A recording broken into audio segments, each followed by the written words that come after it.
Halo anak-anak semuanya, Assalamualaikum warahmatullahi wabarakatuh. Semangat pagi, bertemu kembali bersama Ibu Puji Rahayu. Video kali ini Ibu akan menjelaskan bab baru, yaitu bab 4 tentang suhu dan perubahannya. Langsung mulai yuk. Tujuan pembelajaran kali ini, setelah nanti pembelajaran selesai, diharapkan kalian mampu 1. Memahami tentang pengertian suhu, dan 2. Menjelaskan jenis-jenis alat pengukur suhu atau termometer. Yang pertama adalah bagaimana mengetahui suhu benda. Ketika udara dingin, maka kita akan merasakan dan kita akan bilang dingin sekali. Dan sebaliknya, apabila udara panas, maka kita pun akan bilang, wow, panas sekali hari ini. Nah, sekarang bagaimana perasaan kita untuk mengukur suhu? Kita lihat percobaan sebagai berikut. Sekarang Ibu memiliki 3 air yang berbeda. Yang satu air hangat, kemudian air es, dan yang ketiga adalah air biasa, diambil dari air keran.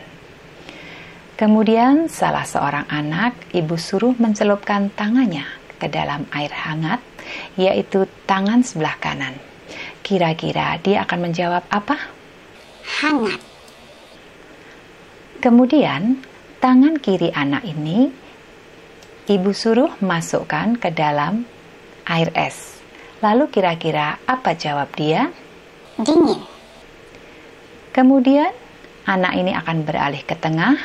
Kemudian tangan kanan dicelupkan ke air biasa, tangan kiri pun dicelupkan ke air biasa. Lalu kira-kira apa jawab anak tersebut? Tangan kanannya terasa dingin dan tangan kirinya terasa hangat. Nah, dari peristiwa ini kita bisa buktikan bahwa air yang ada di tabung kedua ini adalah air biasa. Tetapi dia mengatakan yang sebelah tangan kanannya dia merasakan dingin dan sebelah kiri rasanya hangat. Mengapa bisa demikian? Air biasa bisa terasa dingin karena tangannya berasal dari air yang hangat. Kemudian air yang biasa bisa dikatakan hangat karena tangan dia berasal dari air yang dingin. Sehingga satu air ini bisa 3 pendapat. Dia bisa air biasa, air hangat, dan air dingin. Mana yang benar? Semuanya benar. Nah, untuk itu, maka dikatakan bahwa perasaan manusia tidak tepat untuk mengukur suhu. Alat indera manusia tidak dapat untuk mengukur suhu secara handal. Maka suhu harus diukur dengan alat ukur suhu yang disebut dengan termometer. Kalian sudah kenal tentunya dengan termometer. Kita akan belajar tentang termometer, namun sebelumnya kita harus tahu dulu bahwa suhu adalah tingkat derajat panas atau dinginnya suatu benda. Dan benda yang panas akan memiliki derajat panas yang lebih tinggi daripada benda yang dingin. Sekarang kita akan belajar tentang jenis-jenis termometer. Jadi termometer atau alat pengukur suhu itu ada bermacam-macam. Jenis-jenis termometer.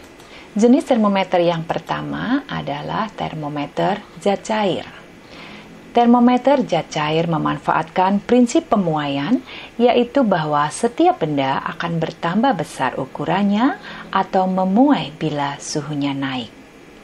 Kemudian zat cair yang biasa digunakan sebagai pengisi termometer biasanya adalah raksa atau alkohol jenis tertentu, yaitu toluen atau etil alkohol. Cairan terletak pada tabung kapiler dari kaca yang memiliki bagian penyimpanan yang disebut dengan reservoir. Nah, di sini jadi saat suhu meningkat, maka permukaan zat cair ini akan naik atau memuai. Dan sebaliknya, bila suhu di sekitarnya menurun, maka permukaan zat cair ini akan menurun pula karena raksa atau alkohol yang ada di dalamnya akan menyusut. Mengapa raksa digunakan sebagai pengisi termometer? Tentunya raksa itu memiliki kelebihan-kelebihan dibanding zat cair yang lain. Dan kita tahu bahwa raksa itu adalah satu-satunya logam yang berbentuk cair. Kita lihat raksa itu memiliki kelebihan. 1. Raksa mudah dilihat karena mengkilap. Yang kedua adalah tidak membasahi dinding kaca. Sehingga kalau termometer naik ketika suhu naik dan turun ketika suhu rendah, maka raksa tidak meninggalkan bekas pada dinding kacanya. Jadi kita lihat di gambar ini bahwa apabila raksa itu diteteskan ke dalam sebuah wadah, dia akan membentuk butiran karena dia tidak melekat pada wadahnya. Kemudian pemuaiannya teratur dan cepat. Artinya bahwa raksa itu begitu suhu di sekitarnya tinggi, maka dia langsung memuai. Dan begitu suhu di sekitarnya turun, maka air raksa dengan cepatnya dia menyusut. Dan kelebihan raksa yang keempat sebagai pengisi termometer adalah jangkauan suhunya sangat luas, yaitu dari min 40 derajat Celcius sampai 350 derajat Celcius. Namun demikian, raksa juga memiliki kekurangan. Kekurangan raksa adalah 1, harganya mahal. Kemudian yang kedua, tidak bisa mengukur suhu sangat rendah. Jadi suhu terendah tadi hanya min 40 derajat Celcius. Berarti raksa itu tidak bisa untuk mengukur suhu di daerah kutub. Kemudian kekurangan berikutnya bahwa raksa itu berbahaya karena beracun. Itulah kelebihan raksa dan kekurangan raksa sebagai pengisi termometer. Lalu, apakah kelebihan alkohol sebagai pengisi termometer? Kelebihan alkohol sebagai pengisi termometer adalah 1, harganya lebih murah dibanding dengan raksa. Kemudian yang kedua, dapat mengukur suhu yang sangat rendah, yaitu dari suhu min 114 derajat Celcius sampai 78 derajat Celcius. Kemudian alkohol pemuaiannya juga teratur. Seperti juga raksa, alkohol pun juga memiliki kekurangan sebagai pengisi termometer. Kekurangan alkohol sebagai pengisi termometer yang pertama adalah memiliki titik didih yang rendah, yaitu 78 derajat Celcius, sehingga pemakaiannya sangat terbatas. Kemudian kelemahan atau kekurangan yang kedua, alkohol itu tidak berwarna, sehingga harus diberi warna terlebih dahulu. Dan biasanya warna alkohol itu berwarna merah.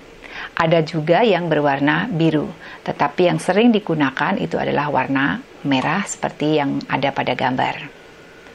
Nah, kemudian alkohol itu memiliki kekurangan sedikit membasahi dinding kaca. Sehingga kalau kita melihat zaman dulu suster itu kalau habis mengukur suhu tubuh pasiennya, itu biasanya termometer dikibas-kibaskan dulu supaya alkoholnya itu semuanya turun kepada reservoirnya. Tetapi sekarang di rumah sakit, kemudian di tempat-tempat posyandu dan sebagainya, termometer itu sudah menggunakan termometer yang lebih mudah dipakai, yaitu termometer digital. Jenis termometer yang kedua adalah termometer bimetal.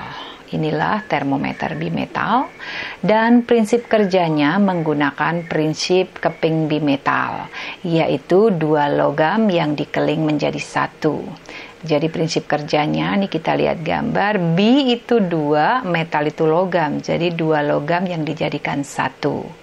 Nah, apabila keping bimetal ini dipanaskan, maka dia akan melengkung ke arah logam yang nilai koefisien muainya lebih kecil. Karena koefisien muai dari logam itu berbeda-beda. Nah, dari prinsip inilah maka dijadikan termometer yang disebut dengan termometer bimetal.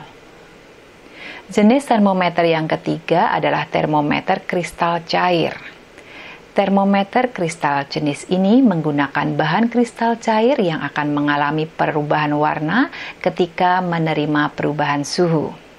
Dan bentuk termometernya tipis. Nih kita lihat, ya. Kemudian penggunaannya pun sangat mudah, yaitu cukup ditempelkan pada objek yang akan diukur suhunya. Nah, jadi nanti diikuti dengan perubahan warna dan perubahan nilai suhunya.